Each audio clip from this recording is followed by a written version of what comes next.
Mesdames, Messieurs, bonjour et bienvenue sur le stand Agri-Demain, Eurotoc, TSE et Rungis. Depuis cette année, Rungis est avec nous.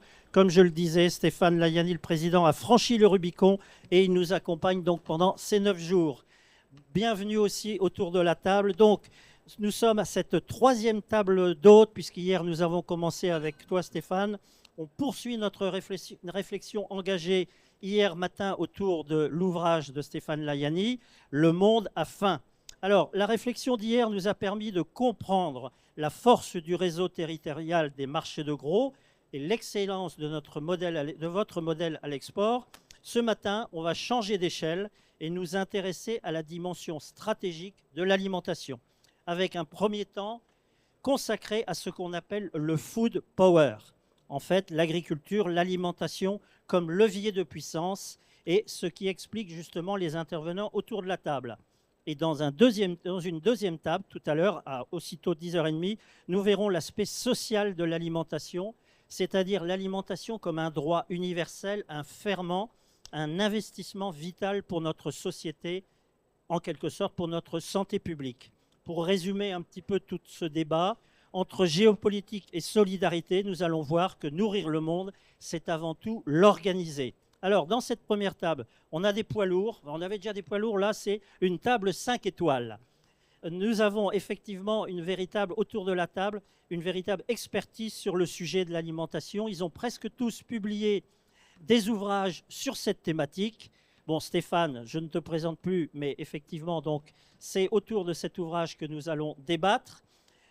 Ensuite, Sébastien Bis va nous rejoindre.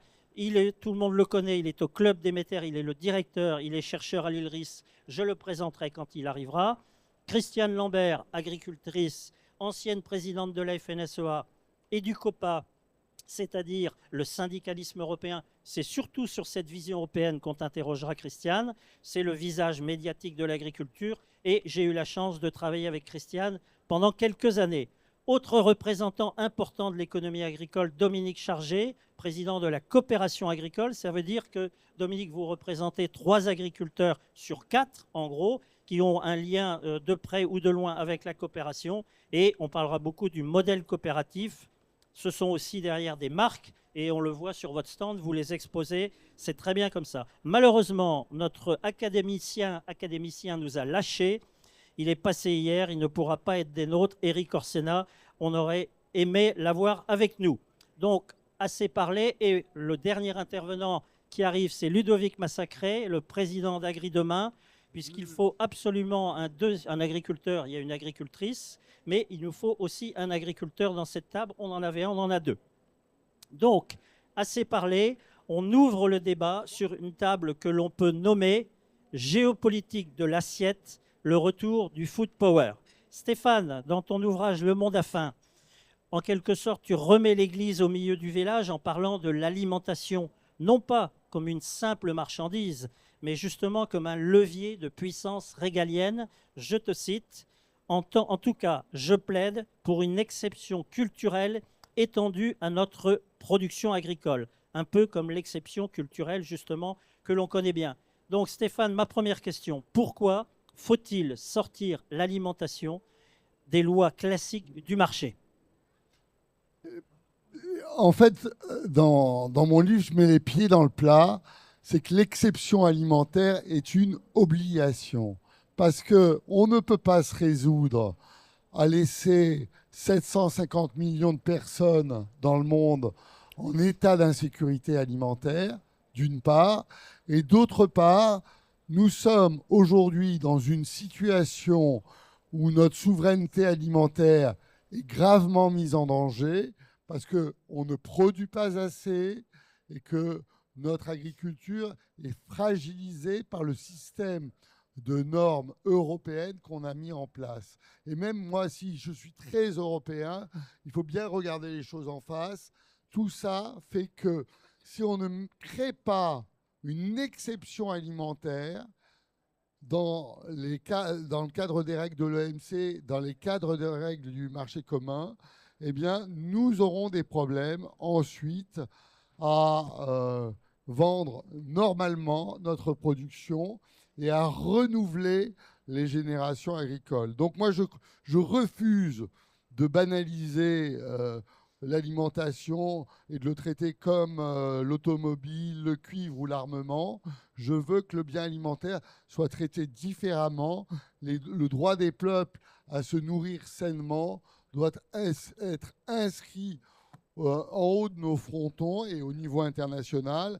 Et c'est justement cette fonction régalienne que l'État doit sanctuariser. Et j'attends que l'État français sanctuarise l'exception alimentaire au niveau international, au niveau européen et au niveau national, parce que sinon on n'y arrivera pas. Bien sûr, si on compare des choux et des carottes, on n'y arrivera pas. Bien sûr, on a une alimentation de haut niveau dans notre pays, d'une qualité sanitaire irréprochable, et si on veut aider cette alimentation irréprochable, si on veut aider nos agriculteurs, il faut accepter qu'il y ait des règles qui lui permettent d'aller à l'encontre des règles du laisser-faire, laisser-passer. Voilà. Alors, à ton niveau, Stéphane, tu le fais bien sûr à Rungis, mais tu le fais aussi en tant que président de l'Union mondiale des marchés. Alors, pourquoi les marchés de gros, justement, sont des architectes de la sécurité alimentaire mondiale? Parce qu'on parle beaucoup, malheureusement, sur ce salon, des super centrales, des centrales d'achat. Mais c'est une toute petite exception par rapport au monde. La réalité, c'est que dans le monde entier, les gens vendent et achètent les commodités agricoles et les produits un peu plus pointus de l'agriculture dans les marchés de gros. Et donc, il se trouve que je exporte le modèle de Rungis dans le monde entier. Je suis en train de faire un marché d'1 milliard d'euros à Canton. Je viens de livrer un marché pour 800 millions d'euros à Cotonou. Je vais faire un marché au Nigeria. Nigeria, 400 millions de personnes. Ça va être le premier pays du monde, si ça se trouve, dans les années qui viennent. Parce que là, ils ont une démographie extraordinaire. Et donc, moi, ce que je dis, c'est que arrêtons de rester dans des systèmes qui sont en train de nous tuer. Remettons de l'égalité dans le système. Il n'y a que le service public, les règles du service public qui permettent d'arbitrer entre les acteurs. Et là, en fait, on a un monopsone, c'est comme ça que ça s'appelle en économie, qui est en train d'étouffer notre agriculture. Et moi, je le dis, alors évidemment, ça leur fait pas plaisir. Ils se disent, ah oui, mais il faut nous donner des armes contre nos concurrents, etc. Mais on ne peut pas voir toute l'agriculture française uniquement par le prix. Bien sûr, le prix a une importance. Dire que ça n'a aucune importance, ça n'est pas vrai. Mais le prix, tel qu'il est conçu aujourd'hui, eh bien, en fait, est en train de tuer notre système. Il n'y a rien de gratuit en ce bas monde. Rien de gratuit en ce bas monde. Ils ont des coûts de production. Bien sûr, le poulet de 120 jours que nous vendons à Rungis, c'est une exception. Mais il faut des poulets de 22 jours, de 50 jours, etc. Je le comprends très bien. Mais ce que je veux dire, c'est que justement, il faut qu'il y ait une négociation équilibrée entre des acteurs diversifiés et pas super concentrés et des producteurs qui sont diversifiés. Et donc, moi, je pense que la solution, c'est d'obliger à refaire passer par nos infrastructures de services publics la grande distribution et de les obliger d'une certaine manière, à se confronter à une autre négociation que ces négociations commerciales qui sont un tribunal. Alors Sébastien nous a rejoint, on va le laisser souffler un peu. Bienvenue Sébastien, merci d'avoir couru sûrement pour nous rejoindre. Donc Christiane, ton expérience au COPA t'incite souvent à parler d'une certaine naïveté européenne. Donc comment l'Europe, ma question c'est comment l'Europe peut-elle transformer sa vocation nourricière justement en une arme diplomatique de premier plan, ce qu'elle n'a pas aujourd'hui? L'Europe commence à être moins naïve, mais comme en Europe tout est lent, il faut du temps. Il y a eu, à partir de 2019 et la première mandature de Mme Ursula von der Leyen, une volonté de verdir à tout prix et de faire de l'Europe un modèle, notamment par rapport aux enjeux climatiques et aux enjeux environnementaux. C'était 2018-2019. En 2020 a été présenté le Green Deal. Mais en 2020, juste après ou au même moment, le confinement est arrivé, le Covid. À l'échelle mondiale, tout s'arrête, plus de containers, plus rien ne circule et chaque pays regarde s'il a de quoi nourrir sa population. Le Covid a été un choc et a montré que le secteur de l'alimentation et donc de la production agricole était un secteur essentiel. Rappelez-vous, les professions étaient qualifiées d'essentielles ou non. Il y a eu un deuxième choc 2 ans après, ça a été le déclenchement de la guerre en Ukraine. La Russie attaque l'Ukraine. Pourquoi ? Pour capter la Ukraine, grand pays producteur agricole, et pour ensemble représenter 30% du blé mondial. Et les pays qui sont dépendants de ces importations faisaient allégeance à Poutine et à la Russie. Alors il avait commencé en 2014 avec la Crimée, puis il attaque l'Ukraine. Les Ukrainiens résistent. Ils pensaient prendre l'Ukraine en 3 jours. On y est depuis 4 ans, 5 ans malheureusement. Et les Ukrainiens souffrent mais résistent. Et puis il y a un autre élément qui a été phénoménal, c'est le changement climatique. C'est dans l'accélération des phénomènes climatiques, gel dramatique 2021, sécheresse dramatique 2022, inondations majeures. En Grèce, il y a des vergers qui sont restés inondés pendant 4 mois, qui n'ont pas produit. Et donc un secteur qui est à la fois essentiel, Covid, stratégique, guerre en Ukraine, armes alimentaires, et vulnérable, parce que le changement climatique peut mettre à mal un secteur de production en une saison, mérite une politique régalienne. Sauf que ces éléments-là, ils sont arrivés alors que l'Europe avait écrit le Green Deal, avait écrit Farm to Fork et voulait déployer 142 textes pour encadrer l'agriculture. J'étais à l'époque présidente du COPA. Nous avons dénoncé que toutes ces décisions aient été prises sans aucune étude d'impact. Nous les avons faites et payées par notre organisation et nous avons montré que ce qu'ils prévoyaient allait faire baisser la production de pommes, de blé, de betteraves de 20% et allait affecter l'élevage pour le faire baisser d'environ 20% également. Donc c'était une vision naïve, mais nous avons combattu au même moment, rappelez-vous. Il parlait des voitures électriques pour 2035. Certains disaient même pop, on y arrivera en 2028. Et les constructeurs automobiles à l'époque disaient « Oh, ces agriculteurs sont conservateurs, ils ne veulent pas se moderniser ». Regardez aujourd'hui combien il y a un retour en arrière sur l'automobile parce que justement, ça risque de tuer l'industrie agroalimentaire, l'industrie automobile. Mais il y a eu à Bruxelles, et ça c'est peu su, une réunion au plus haut niveau réunissant tous les industriels de l'agroalimentaire, coopératives et privés, avec la Commission pour dire si jamais il y a pénurie, qui nourrit-on en premier ? L'armée, les soignants, les populations. La prise de conscience, elle s'est faite en 2020. Sauf que pour changer tous les textes et les détricoter, c'est lent. Donc aujourd'hui, il y a la prise de conscience. Et les textes sont en train d'être détricotés pour certains d'entre eux via des omnibus, des processus de simplification, sous les critiques des ONG, des partis environnementalistes bien sûr, mais avec une forte attente des acteurs économiques qui veulent que ça aille plus vite. Et en France, nous avons été moteurs. Je rappelle quand même que la France a été le premier pays à baptiser son ministère de l'Agriculture, ministère de l'Agriculture et de la Souveraineté alimentaire. C'était en 2022, rappelez-vous, c'est pas rien. Et puis, nous avons enchaîné en faisant reconnaître la souveraineté alimentaire comme d'intérêt général majeur dans la loi l'année dernière.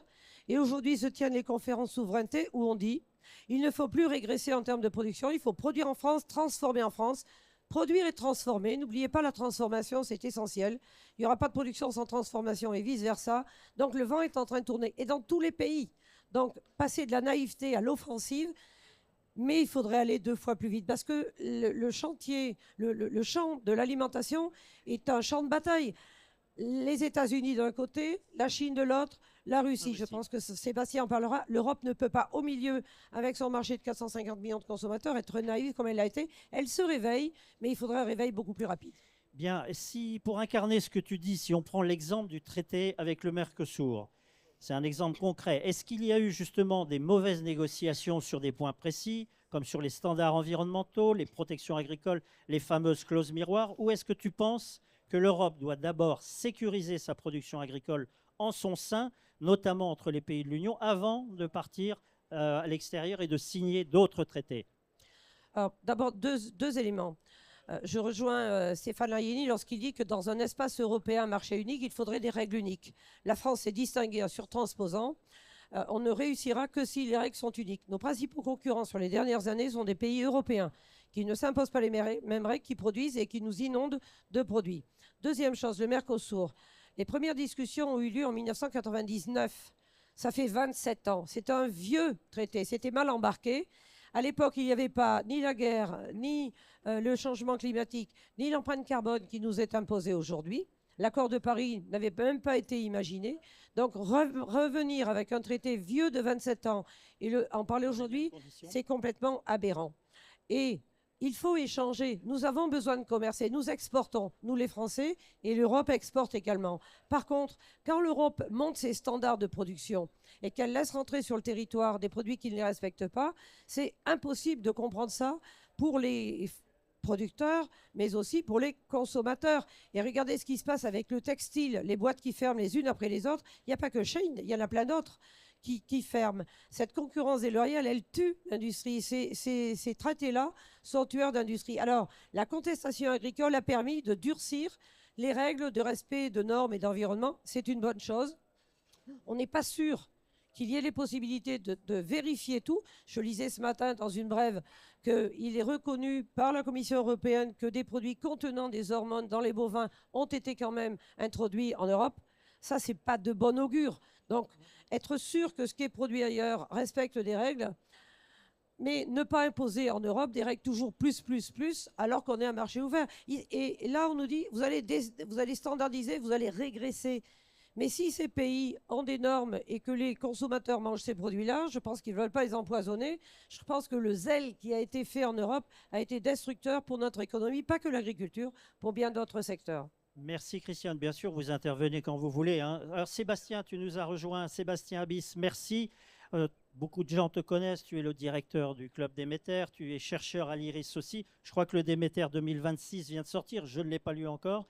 Pour poursuivre sur les propos de Christiane, dans cet ouvrage, tu mets en évidence les compétitions qui s'exacerbent, bien sûr, au niveau international. Je crois qu'il y a 2 ans, tu parlais des hippopotames. Je ne sais pas comment tu les qualifies aujourd'hui, mais les tensions, les compétitions, c'est sur les ressources, bien sûr, sur les rivalités scientifiques. Tout ça font des batailles commerciales. Et je te cite, dans ce paysage écritude fracturé, des États, des entreprises redessinent les cartes agricoles et géopolitiques en fonction de leur maîtrise logistique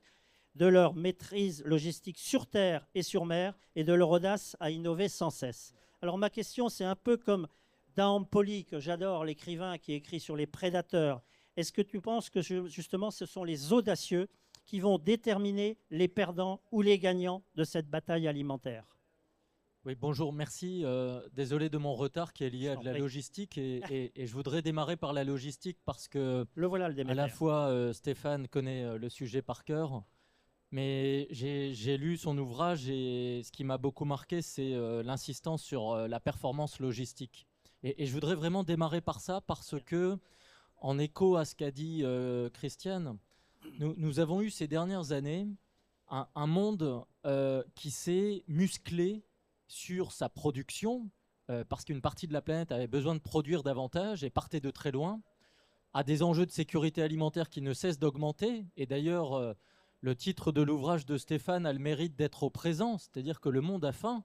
Ce n'est pas le monde avait faim ou le monde aura faim davantage. Actuellement, nous sommes en ascenseur démographique qui monte. On gagne 250 000 consommateurs par jour sur la planète. Excusez du peu. Ça fait quand même un peu de monde à installer à la table et tout le monde a besoin de manger. Donc on a un enjeu de production, ça a été rappelé. Et ce qu'on a peut-être sous-estimé depuis 20-30 ans, vu d'Europe, c'est à quel point des pays connaissaient à la fois des violences climatiques, qu'on découvre un peu plus ces dernières années ici, et donc avaient déjà une géographie extrêmement sous contrainte, pas beaucoup d'eau. J'ai publié hier un texte sur la bombe hydrique en Iran. L'Iran n'a pas d'eau. C'est ça le problème de l'Iran aujourd'hui, si vraiment on veut être sur une vision de long terme. Bon. Donc nous avons des problèmes géographiques, nous avons des besoins démographiques vitaux, et on a sous-estimé à quel point des pays investissaient sur la logistique. Pourquoi ? Parce que quand il n'y a pas de logistique, vous êtes incapable de rapprocher l'offre et la demande. Sur courte ou sur longue distance, s'il n'y a pas de logistique dans certains pays où les températures sont régulièrement très élevées et qu'il n'y a pas de chaîne de froid, s'il n'y a pas de chaîne qui préserve des produits frais ou qui préserve des produits sur la mer, parce que 80% du commerce mondial se fait sur l'océan, s'il n'y a pas cette logistique avec des températures dirigées, avec des logistiques où on n'est pas à éventuellement 2-3 semaines de délai, mais en fait une livraison qui soit au bon moment, exactement avec les consignes données, cette logistique fait absolument toute la performance. Et Tu es un raccord chapitre complètement avec ce qu'on a dit oui, hier. parce que ce que je voudrais dire, et je voudrais finir après sur la question des prédateurs, mais il y a un chapitre du livre qui s'appelle « Pour une politique de la paix, des Rungis partout ». En fait, la planète rêverait d'être performante sur le plan logistique.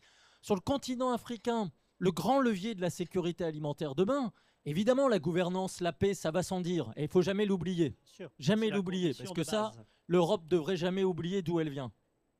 Mais le manque de logistique et d'infrastructures en Afrique est un grand élément d'explication de difficultés alimentaires territorialisées ou parfois de produits que les producteurs africains ne peuvent pas mettre sur les marchés faute de sécurité sanitaire, etc. On Et avait donc le Nigeria on a hier un sujet logistique immense. Et donc depuis 20 ans, vous avez des pays qui n'ont pas juste fait un réarmement productif ou scientifique, ils ont fait un réarmement logistique parce que c'est la logistique qui va faire de la compétitivité économique. Moi, je dis toujours la logistique, c'est le squelette de la compétitivité économique. Et donc, nous avons en Europe et en France une chance extraordinaire de performance logistique. Je ne vais pas plus loin, ça va sans dire. Mais dans le monde depuis 20 ans, on parle en effet de prédateurs. Moi, j'aime beaucoup Giuliano d'Ampoli. En plus, on est compatriotes italiens, j'ai pas de problème. J'ai préféré, avant lui, parler d'hippopotame parce que, appliqué au sujet agricole alimentaire, il me semble que l'hippopotame était plus caractéristique de ce qui se passe sur les relations internationales. Mais non, au contraire, l'hippopotame, il est féroce. Après le moustique, c'est le plus dangereux. Et la dureté des relations internationales, voire des relations humaines depuis quelques années, on va dire qu'elle a tendance à s'intensifier. L'hippopotame, il est véloce. Il court plus vite qu'Usain Bolt quand il a faim. C'est un herbivore, mais il ne se prive pas d'être carnivore quand il a la dalle.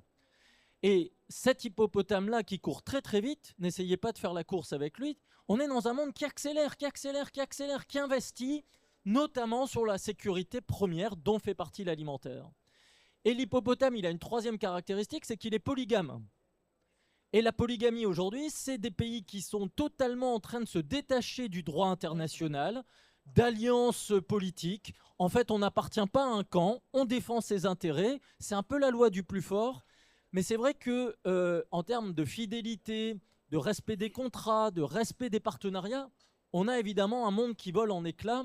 Hein, et vous savez qu'avec Donald Trump, on est un peu dans Forrest Trump. Hein, on ne sait pas en ouvrant la boîte de chocolat sur quelle surprise on va tomber tous les matins. Hein. Donc Forrest Trump, depuis un an, déstabilise encore plus un monde qui a faim.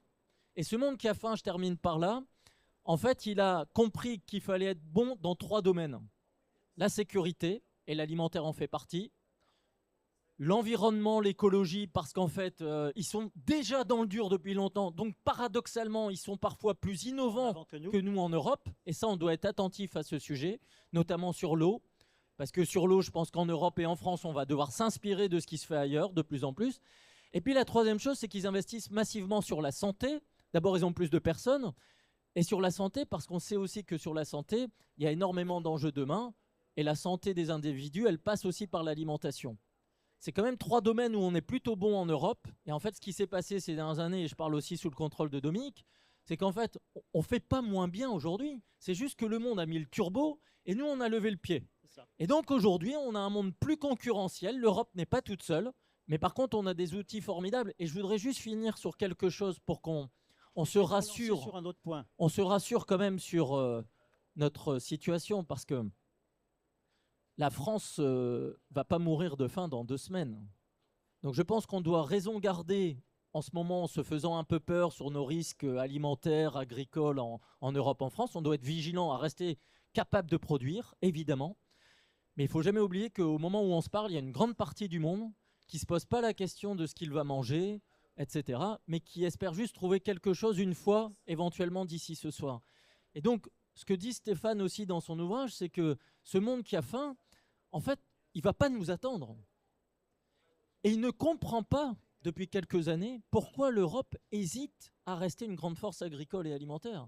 Et ça, je crois qu'on doit se questionner en 2026 sur qu'est-ce qu'on renvoie comme crédibilité au monde si précisément, là où ses besoins premiers s'expriment, nous sommes en train, nous, à domicile, dire qu'éventuellement l'agriculture, les producteurs, l'alimentation, c'est plus un sujet. Ça nous décrédibilise vis-à-vis du reste de la planète. Donc je pense que vous aurez un autre regard sur l'hippopotame après les propos de Sébastien. Mais justement, par rapport à ce que tu viens de dire, par rapport à ce que tu dis aussi dans le nouvel essai que tu viens de publier avec Thierry Pouche et Arthur Portier, Russie, Ukraine, la guerre hybride, est-ce que tu penses que les politiques, parce qu'on n'en a pas parlé encore, est-ce que les politiques ont conscience que l'alimentation est définitivement devenue l'arme diplomatique numéro 1 du 21e siècle? Mais en fait, et merci de citer les ouvrages, c'est sympa parce que comme ça fait de la concurrence à Stéphane, même si je sais que je ne vais pas faire le match parce qu'il y a les stars et il y a les autres. Mais c'est important de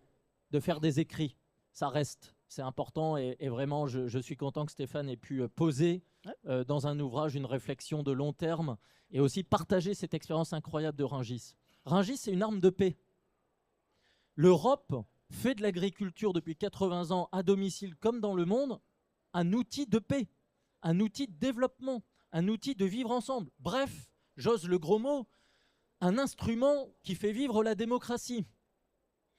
Il y a des pays aujourd'hui dans le monde qui très clairement ont compris que ces armes de paix peuvent être instrumentalisées, retournées pour en faire des armes de guerre, de pression, de chantage, etc. Et il est clair que actuellement en Russie, la force agricole de la Russie, et Christiane l'a dit, qui a été travaillée à dessein. Un, parce qu'ils ont du potentiel, et on ne va pas leur reprocher d'être volontaristes à être un grand géant agricole, on ne va pas leur reprocher. Mais ils utilisent aujourd'hui cette force pour, sur le terrain géopolitique, expliquer à une partie du monde, ne nous critiquez pas sur ce qu'on fait à la maison ou dans notre voisinage, sinon on coupe le robinet céréalier, on coupe le robinet des engrais, etc., etc. Et donc on a, dans ce monde d'hippopotame, évidemment une Europe qui ne doit pas faire l'autruche, si on file la métaphore zoopolitique, mais cette Europe doit rester l'Europe. Et surtout pas faire de l'agriculture une arme de guerre. Par contre, nous savons aussi que l'agriculture n'est pas qu'une arme géopolitique pour fragiliser. On sait que l'agriculture, c'est aussi une arme économique. Et là, je me tourne de l'autre côté de l'Atlantique. Les États-Unis, aujourd'hui, mènent une bataille économique, commerciale, scientifique, avec l'Europe qu'il ne faut pas sous-estimer. Et puis, il y a des choses qui montent. Le Brésil est en train de mener une bataille normative. La Chine, en fait, a gagné la bataille industrielle et de l'innovation. La logistique, etc. Et donc, l'Europe doit prendre conscience et être lucide et habiter le monde contemporain comme il est, et pas s'illusionner d'autre chose. Mais il faut avoir en tête, et ça, Christiane l'a dit, ça fait quand même 4 ans qu'en Ukraine, cette guerre épouvantable, 1 million de morts de part et d'autre, 1 million de morts, 10 millions d'Ukrainiens déplacés en 4 ans, 10 millions. Cette guerre, c'est eux qui la font. Mais nous la finançons. L'Europe met 120 millions d'euros par jour depuis 4 ans pour soutenir l'Ukraine. Et ce que nous exposons dans l'ouvrage avec Arthur Portier et Thierry Pouche, c'est que cette Ukraine qui pourrait, pour des raisons extraordinaires, atypiques, géopolitiques, rentrer dans l'Union européenne, eh bien évidemment, c'est une grande puissance agricole. Et donc, on doit préparer un scénario, en fait, par le haut, c'est-à-dire que l'Ukraine, grande puissance agricole, peut renforcer la puissance agricole et alimentaire européenne. Si on fait l'inverse, ce sera perdant-perdant. Et pendant ce temps-là, on aura financé un effort de guerre. Et je ne vois pas comment on pourrait expliquer, après avoir financé un effort de guerre et laisser les Ukrainiens se battre tout seuls sur le front, expliquer aux concitoyens européens, dans 1 an, 2 ans, 5 ans, que sais-je, que si l'Ukraine rentre dans le club, c'est un gros problème. Personne ne va comprendre. Donc le sujet est difficile. Il faut mettre le sujet agricole frontalement sur la table. Les Ukrainiens demandent à en parler. Ils ont conscience des risques et des difficultés. Mais nous devons préparer ça froidement parce que la géopolitique, là, prend le dessus sur le dossier agricole, malheureusement. Et je dis malheureusement Mais encore une fois, et Christiane a insisté là-dessus, ce qui se passe en Ukraine ne peut pas nous laisser indifférents et on ne peut pas être fatigué de ce conflit 4 ans après. Exactement. Merci Sébastien. Alors il y a un acteur économique qui est très important, je le disais, ce sont les coopératives. Et Dominique, tu représentes, je le disais, 3 agriculteurs français sur 4 qui ont un lien avec la coopération. Alors on présente souvent le modèle coopératif comme un véritable bouclier qui structure les filières face aux fluctuations des marchés et aux enjeux dont on vient de parler, dont Sébastien vient de parler. Alors, comment les coopératives peuvent-elles justement aider à renforcer la position de l'agriculture européenne sur la scène internationale? Alors, le premier point que je voudrais dire, c'est effectivement appuyer ce que vous venez de mettre en évidence.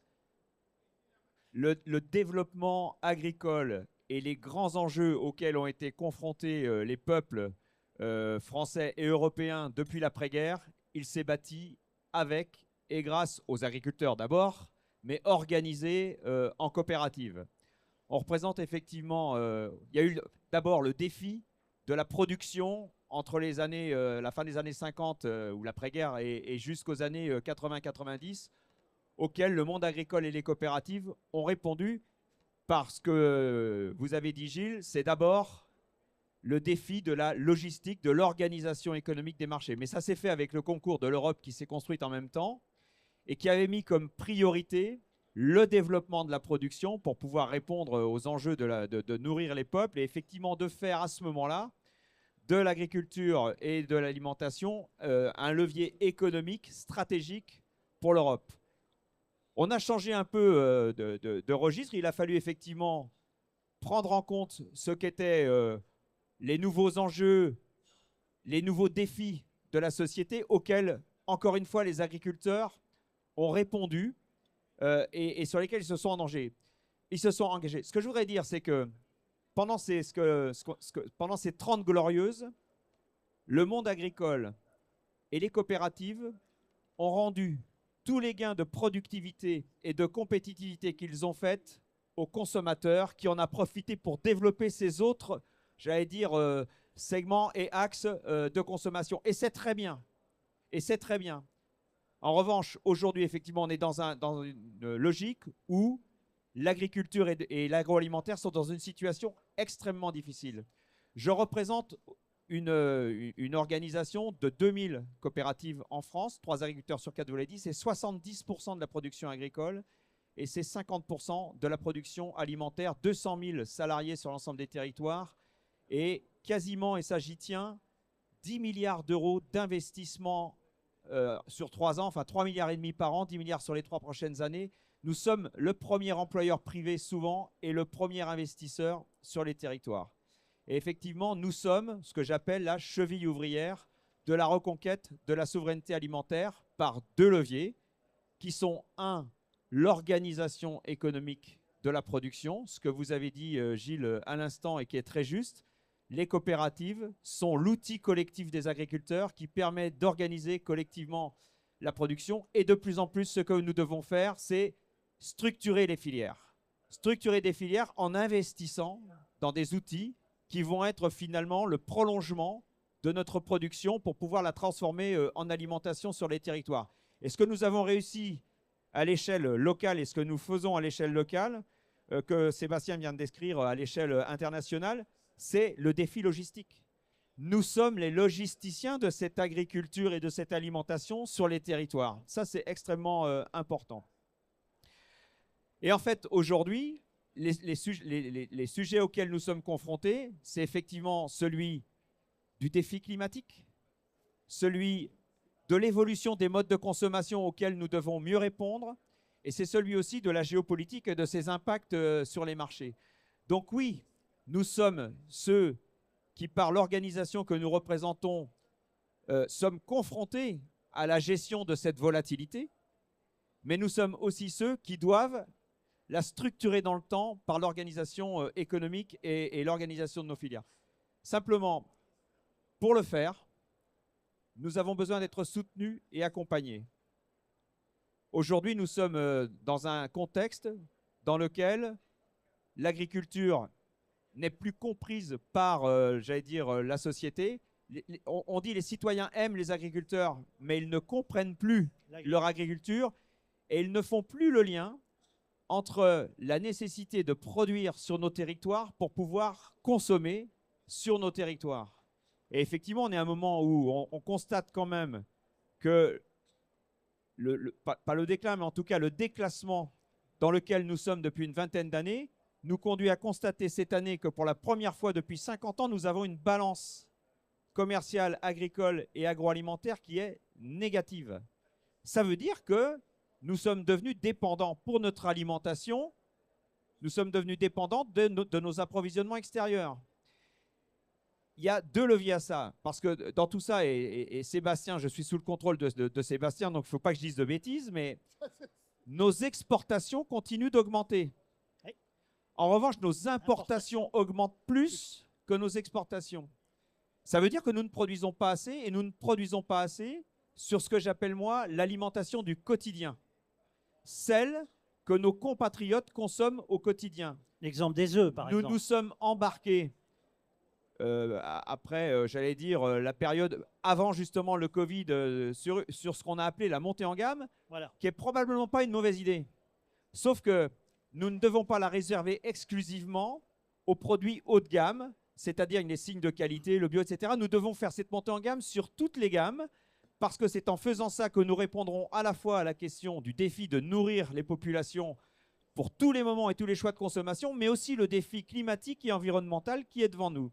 Donc pour produire, nous avons besoin de soutien. Dans ce soutien, nous avons effectivement besoin de ne pas être privés des moyens de protéger nos cultures et nos troupeaux dès lors que nous devons faire face à des crises sanitaires, par exemple. Nous avons besoin d'avoir un accès à l'eau pour répondre aux défis climatiques. Nous avons besoin d'avoir un accès aux nouvelles technologies pour pouvoir améliorer les conditions de production, avoir des variétés qui répondent. Et nous avons besoin de l'avoir aussi dans un registre qui ne nous mette pas en concurrence déloyale. Alors déjà à l'intérieur de l'Europe, avec un certain nombre de pays qui peuvent parfois utiliser des techniques ou des molécules, comme on dit, qui sont interdites en France mais autorisées dans le reste de l'Europe. Et nous devons aussi être protégés à l'échelle des frontières de l'Europe pour ne pas être soumis à une concurrence déloyale de production importée qui ne respecterait pas les standards que nous imposons en Europe. Mais nous devons pouvoir, je veux quand même dire ça, développer la production en France. Les œufs, comme vous le disiez, c'est la caricature de ce qui nous arrive. Nous avons collectivement choisi, notamment sous la pression du consommateur, sans doute instrumentalisé par certaines ONG et par la distribution, de sortir de la production des œufs des œufs produits par des poules en cage il y a maintenant une dizaine d'années. On nous a juré la main sur le cœur que plus jamais on n'achèterait un œuf produit par des poules qui sont en cage. Nous avons donc supprimé ces cages, et je vais même vous dire le paradoxe, c'est que les pays de l'Est qui se développaient à ce moment-là sont venus nous les acheter pour construire chez eux, à ce moment-là, des poulaillers avec les poules en cage. Moins cher. Nous avons cherché à développer les poulaillers alternatifs. Nous nous confrontons aujourd'hui à de la complexité réglementaire, de la complexité administrative et parfois de la controverse sociétale qui ne nous permet pas de développer ces poulaillers au rythme où nous devrions les faire. Et le bilan des courses, c'est que le Covid étant passé par là, la guerre en Ukraine ayant, j'allais dire, mis en évidence une certaine crainte sur le pouvoir d'achat, la consommation d'œufs a explosé. Et du coup, évidemment, nous ne produisons pas assez et nous réimportons les œufs des poules qui pondent dans les cages que nous avons vendues aux Polonais. Et je caricature, mais c'est exactement ça, la trajectoire. Notre objectif, ce n'est pas forcément de refaire des œufs de poules en cage, mais c'est bien de pouvoir développer cette production d'œufs alternative de manière compétitive et pour pouvoir nourrir les populations et subvenir aujourd'hui à la consommation française et européenne. Merci Dominique, je reviendrai vers vous. Mais je pense que le lien avec Agri-Demain a été fait, notamment quand vous dites que les Français adorent leurs agriculteurs mais méconnaissent l'agriculture.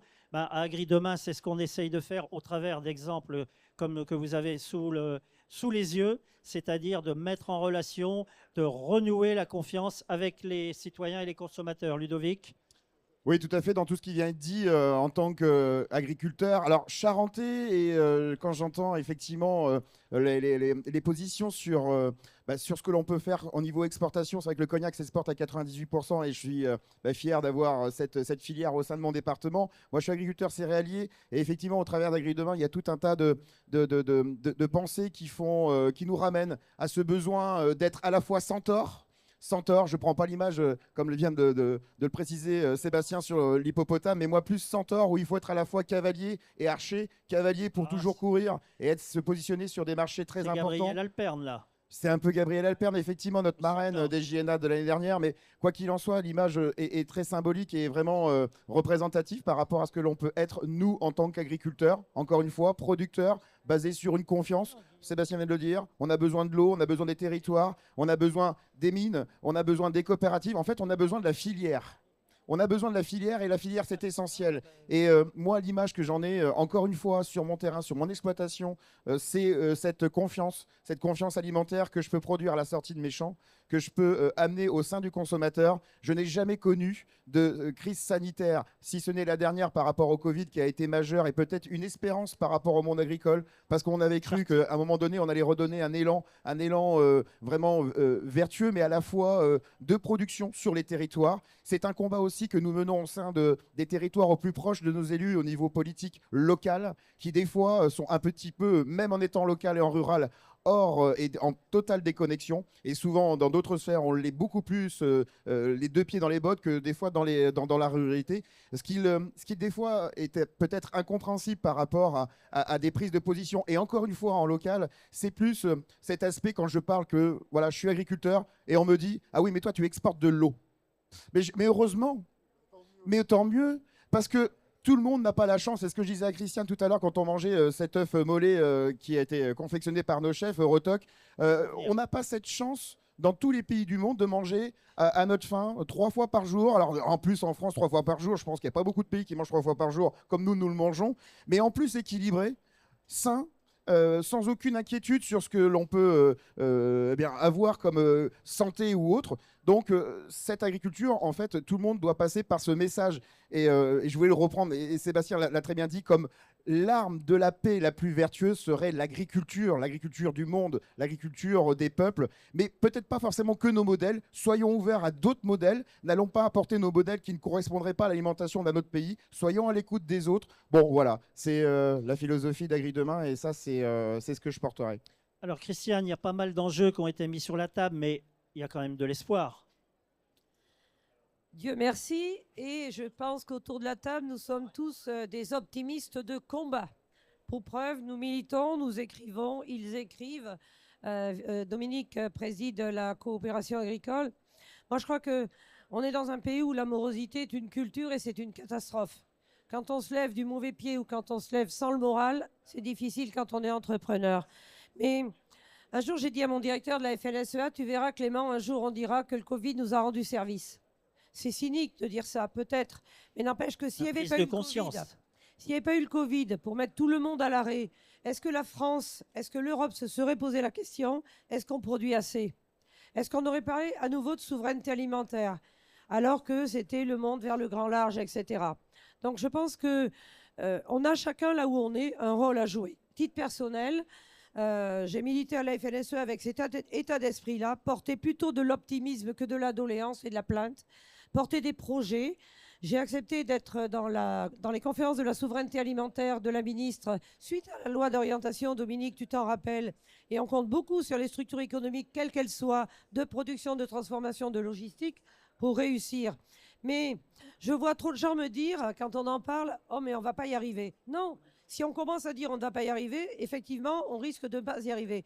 Moi, je sais qu'on a dans les cartons des jeunes et des moins jeunes qui veulent construire des poulaillers, qui veulent construire des poulaillers de chair, faire des œufs, avoir des porcheries. mettre des productions diversifiées là où ils avaient arrêté l'élevage, dans les zones intermédiaires, qui souffrent aujourd'hui énormément du changement climatique et du réchauffement en Occitanie. C'est là qu'on arrivera certainement à apporter aussi un peu d'espoir. Il se pose des questions. Dans notre groupe, il y a Arnaud Montebourg qui porte les productions végétales spécialisées. Quand on voit aujourd'hui les difficultés que connaît la lavande, le lavandin, les plantes aromatiques, alors qu'il y a des boulevards pour le végétal, je crois qu'il y a eu une négligence vis-à-vis de ça. Donc, plutôt que de regarder les problèmes qui sont devant nous, moi je préfère dire partons tous à la bataille, sensibilisons. C'est aussi pour ça que j'ai pris la peine d'appeler la présidente de Région de France, le président des départements de France, le président des maires de France en leur disant on a un projet pour l'agriculture, c'est une arme de paix, mais c'est aussi une arme de restructuration des territoires, de vitalisation des territoires, là où quand même parfois en territoire un peu désertifié, le pessimisme l'emporte et l'extrémisme l'emporte. C'est aussi une façon de redonner du tonus avec des acteurs qui travailleront ensemble. Production, transformation, commercialisation. Il y a place pour chaque chose que nous avons dit ici. Mais laissons de côté nos pessimismes et unissons plutôt nos ambitions et nos forces et trouvons des leaders et des porte-voix costauds. Il y a des showman à trouver, il y a des gens qui parlent aujourd'hui, écrivent très bien. Mais sur les plateaux, ici, on est à la table d'Agri demain, c'est fabuleux, mais sur les plateaux télé, on voit plutôt des invités pessimistes. Et ça, c'est désolant, parce que le pessimisme est contagieux et se répand très vite, alors que pour propager l'optimisme, il faut vraiment beaucoup de salive et beaucoup d'énergie. Alors, justement, être conscient de secteurs qui vont pas bien, et il y en a, mais oser dire qu'il y a des secteurs qui foncent, qui avancent, qui y croient. Moi, quand je vois l'enthousiasme des jeunes agriculteurs avec leur contrat d'avenir, on ne peut pas rester dans un discours larmoyant. le pessimisme de la raison et l'optimisme de la volonté. On y revient. Tout à fait. On poursuit sur justement cet optimisme, Sébastien. Oui, parce que c'est un peu mon ADN. Alors j'essaye de le cultiver malgré un contexte géopolitique qui n'est pas forcément hyper rassurant.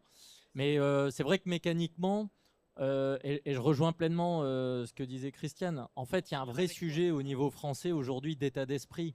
C'est-à-dire, et je l'ai dit pas mal cette semaine, mais j'aime bien rappeler ça, c'est-à-dire que la PAC, et Dominique rappelait le rapport à l'alimentation des Français, la PAC aujourd'hui, si elle disparaît, parce qu'il n'y a plus de budget européen, en fait, on pourrait faire la même chose en demandant à chaque Français de payer 13 € par mois, c'est-à-dire de se désabonner à Netflix. Et donc, en fait, il y a un vrai sujet de savoir ce que l'on veut faire en priorité. Et alors, pareil, hier soir, j'étais dans un débat, on m'a demandé s'il y avait 3 idées à mettre sur la table pour l'an prochain. Moi, j'ai 3 idées très simples. La première, allons-y. La cantine scolaire obligatoire.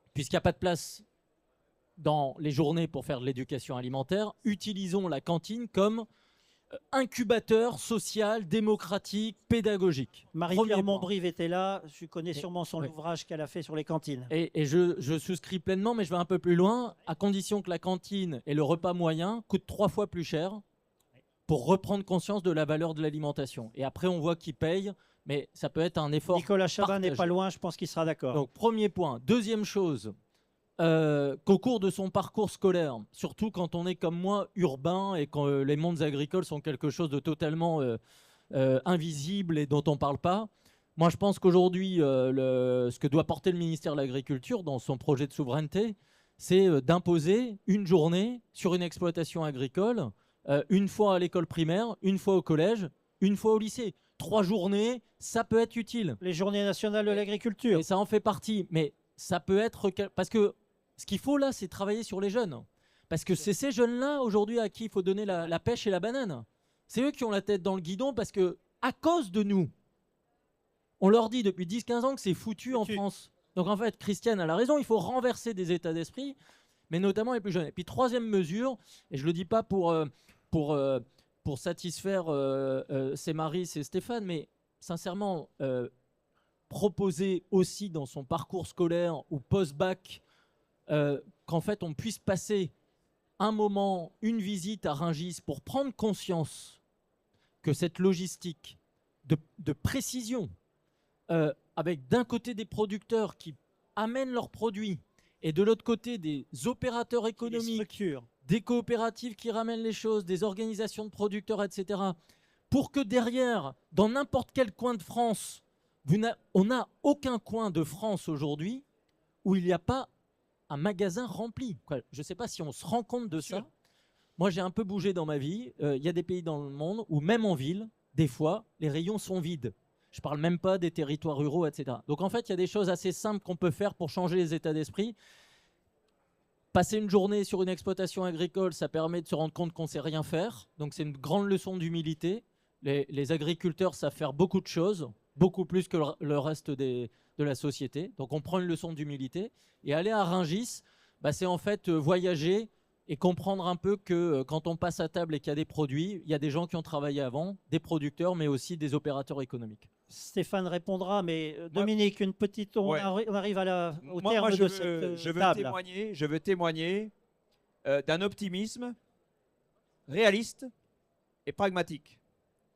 Et donc, moi, j'ai vécu la période du Covid, et avec Stéphane, on a eu le douloureux privilège, à un moment donné, d'être dans des séances d'inquiétude forte sur toutes les ruptures auxquelles on pouvait être confronté et notre capacité dans l'épisode que nous vivions à pouvoir nourrir les Français. Et donc, la préoccupation de nos responsables politiques de l'époque, c'était il faut que les rayons des magasins soient pleins, exactement ce que tu viens de dire. Et moi, je passais mon temps à leur dire, messieurs, pour que les rayons des magasins soient pleins dans la durée, il faut que nous produisions. Et dans je pense les premières semaines, en tout cas, ça échappait complètement à tout le monde. Et Dominique, Et donc, tu peux le dire, parce qu'il y a prescription. À la première réunion à Bercy, Bruno Le Maire n'avait invité que les distributeurs. Oui, absolument. Absolument. Pas les COP, pas Et donc, l'ANIA, pas et les puis, producteurs. et puis, effectivement, chemin faisant, j'ai réussi à faire en sorte. J'ai commencé à dire, mais écoutez, si ça dure 6 mois, les amis, et que nous ne mettons pas, nous étions au mois d'avril, que nous ne mettons pas en production maintenant, dans 6 mois, il n'y aura rien. Il n'y aura plus rien. J'ai dû expliquer ça et on a réussi quand même à avoir gain de cause parce qu'on a quand même des responsables politiques qui sont quand même bien formés et j'allais dire intelligents. Mais en première intention, c'était l'immédiateté et on ne s'est pas préoccupé du reste. Donc je voulais juste te dire que ça, finalement, ça échappait à la conscience collective. Et donc je voulais dire à ça, pour moi aujourd'hui, finalement, si je duplique ça, cette expérience, à ce qui se passe aujourd'hui dans la société, il nous faut reconquérir la production sans opposer production et planète et environnement. Parce que effectivement, les deux sont importants. Mais juste sur le sujet de l'eau, je ne vais pas développer davantage. Moi, je suis parti vendredi, j'ai l'eau à 500 mètres de la maison. Je vous rassure, il reste 10 mètres de dénivelé, ça va bien se passer. Mais je suis quand même navré de ne pas pouvoir en mettre un peu de côté, parce que je sais que cet été, quand je vais vouloir irriguer, on va peut-être m'embêter, ou plus que ça, avec des restrictions. Et donc, il faut qu'on réapprenne, qu'on réinterprète la nécessité de tout ça. Et je pense qu'il faut qu'on le fasse en réassociant le citoyen, le consommateur, à cette nécessité de produire pour s'alimenter. Il faut qu'on refasse prendre conscience, et moi je suis alors parfaitement d'accord pour que le moment du repas à l'école soit un moment de pédagogie sur l'alimentation, et ce que tu as dans ton assiette, ça vient de là, ça a été fait comme ça, il y a des gens qui ont travaillé, il y a une chaîne et il y a une valeur. Ça, c'est absolument indispensable. Et donc, réassocier le citoyen, parce que le principal problème aujourd'hui, quand on va revenir avec les poulaillers dont Christiane vient de parler, c'est l'illustration, mais en tout cas, parce qu'on importe aussi 60% des moutons qu'on consomme, les amis. 60%. Donc, on peut aussi... Mais on va revenir, il va falloir réexpliquer que pour que tu manges du poulet ou de l'œuf dans ton assiette, à tes repas, il faut que tu aies un poulailler, et qui n'est pas un poulailler, pardonnez-moi de dire comme ça, de Martine à la ferme, qui est un poulailler qui respecte des contraintes auxquelles nous sommes astreints, parce que la société le demande, mais qui est productif et on est d'accord, qui a une valeur. Ah ben attendez, on est... Alors... Gilles, juste un instant, parce que comme l'expression, on l'utilise quand même souvent, j'ai oublié une 4e proposition, c'est faire un Martine à la ferme du futur. D'accord. Voilà. Alors, juste, Stéphane, je crois qu'il y a des propositions qui sont faites, qui te parlent, je pense. Et moi, ça me fait quand même rebondir sur les Journées nationales de l'agriculture que tu soutiens depuis le début. Mais là, il y a des propositions qui rebondissent. Gilles, moi, je suis très heureux parce que et enfin, on aurait pu tous, à 5, co-signer ce bouquin parce que... avec Sébastien, je suis d'accord, il y a un foot power, il ne faut pas que les Européens soient naïfs.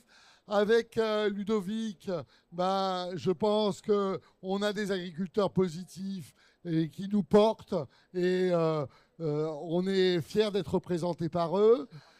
Avec Christiane, je sais tout le travail qu'elle fait pour remettre l'église au milieu du village, à la fois au niveau européen, au niveau français.